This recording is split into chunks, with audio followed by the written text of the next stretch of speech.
नमस्कार, आप live cities देख रहे हैं। मैं हूं गरिमा भारती। बिहार में होली मौत वाली हुई। कल आपने देखा कि किस तरह से भागलपुर, बांका और मधेपुरा से मौत के अलग अलग मामले निकल कर आए। परिजन कह रहे हैं कि जिनकी मौत हुई उन्होंने शराब का सेवन किया था। अभी तक पुलिस ने इस बात की पुष्टि नहीं की है, लेकिन अब मौत का आंकड़ा 30 से भी ज्यादा हो चुका है। कल जो आंकड़े सिंगल डिजिट में थे, आज वो बढ़कर 2 डिजिट में हो गए हैं और ये आंकड़ा 30 से ज्यादा मीडिया रिपोर्ट्स में कहीं से 31 तो कहीं से 32 बताया जा रहा है। लेकिन बात यह है कि आखिरकार शराबबंदी वाले बिहार में बार बार इस तरह के मामले क्यों आते हैं। मरने वालों को एक ही शिकायत, किसी को पेट दर्द तो किसी को उल्टी की शिकायत, और सभी के लक्षण एक समान थे। और जो लोग जिंदा बच गए हैं उन्हें आंखों की रोशनी की दिक्कत हो रही है, यानी कि उन्हें अब दिखाई नहीं दे रहा है। तरह तरह की परेशानियां हो रही है, या तो यूं समझ लीजिए कि वे जिंदगी और मौत के बीच में जूझ रहे हैं। हम आपको भागलपुर, बांका और मधेपुरा का ताजा हाल बताते हैं। होली के दौरान पिछले 2 दिनों में बिहार में 31 से 32 लोगों की जान चली गई है। मृतक के परिजनों के मुताबिक सभी की मौत जहरीली शराब की वजह से हुई है।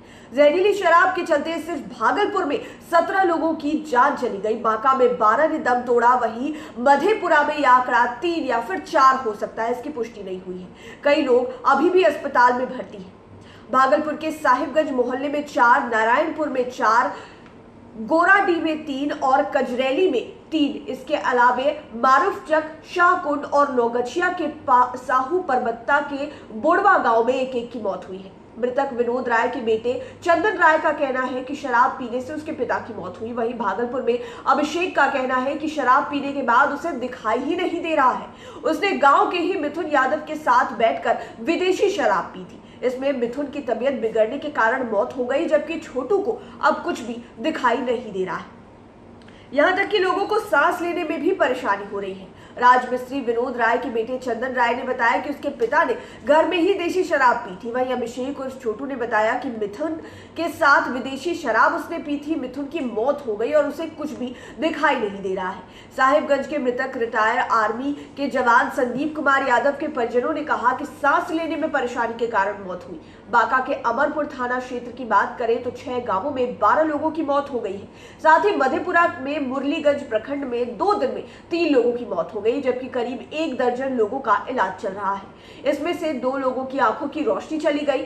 सभी को पेट दर्द, उल्टी, सांस लेने में परेशानी, सिर चकराने की शिकायत थी। बांका के अमरपुर के आधा दर्जन गांवों में लगभग 12 लोगों की मौत हुई है। शुक्रवार की रात करीब 11 बजे से मरीजों का रेफरल अस्पताल आना शुरू हुआ था, जहां से भागलपुर रेफर उन्हें किया गया। 7 की मौत भागलपुर जाने के दौरान हो गई और 4 की मौत मायागंज अस्पताल में हुई। पंजवाड़ा में भी एक मौत हुई है। इसको लेकर जांच टीम बनाई गई है। मधेपुरा की बात करें तो मधेपुरा में भी हालात काफी खराब है। मधेपुरा जिले के मुरलीगंज प्रखंड में 2 दिन में 3 लोगों की संदिग्ध मौत हो गई। 1 दर्जन लोगों का फिलहाल अस्पताल में इलाज चल रहा है। इनमें से 2 लोगों की आंखों की रोशनी चली गई है। एक मृतक के परिजन ने पुलिस को लिख कर दिया है कि उनका बेटा काफी दिनों से बीमार था, इस कारण मौत हुई है। मौत के कारण को लेकर पुलिस प्रशासन भी कुछ कहने से फिलहाल बच रही है। जांच की बात कही जा रही है, लेकिन परिवार के लोगों का साफ कहना है कि जिनकी भी मौत हुई है उन लोगों ने जहरीली शराब का सेवन किया। यहां तक कि जो लोग अभी शराब की वजह से बीमार पड़े हुए हैं उन्होंने खुद गवाही दी है कि उनकी आंखों की जो रोशनी गई है उसका कारण ये जहरीली शराब ही है। बीमार होने के कुछ देर पहले या फिर ठीक 1 दिन पहले उन लोगों ने शराब का सेवन किया। किसी ने घर में शराब पी तो किसी ने होली के त्योहार के दौरान अलग अलग जगहों पर जाकर चौक चौराहों में शराब का सेवन किया। लेकिन सवाल ये खड़ा होता है कि बिहार में हर एक कुछ दिन के अंतराल में इस तरह की घटनाएं होती है। आखिर प्रशासन सचेत क्यों नहीं होती है? जब जहरीली शराब का निर्माण गांवों के भीतर और कस्बों के भीतर ही होता है तो इन्हें इन जगहों को नष्ट क्यों नहीं किया जाता है? इन लोगों को पकड़ा क्यों नहीं जाता? और सबसे बड़ी बात कि जब बहुत बड़ी जांच होती है, आपने बीते बार ही देखा होगा कि जब मामला आया था जहरीली शराब का तो पता चला कि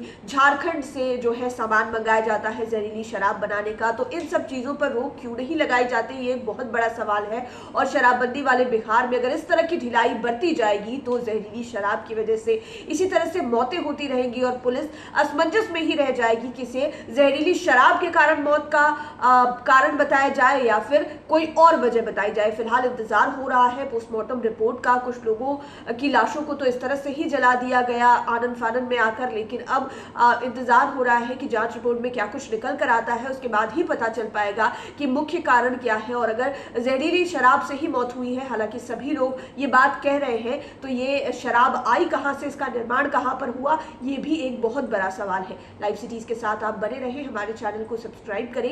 ये वीडियो फेसबुक पर देख रहे हैं तो पेज को लाइक करें, साथ ही साथ हमें ट्विटर पर जरूर फॉलो करें। धन्यवाद।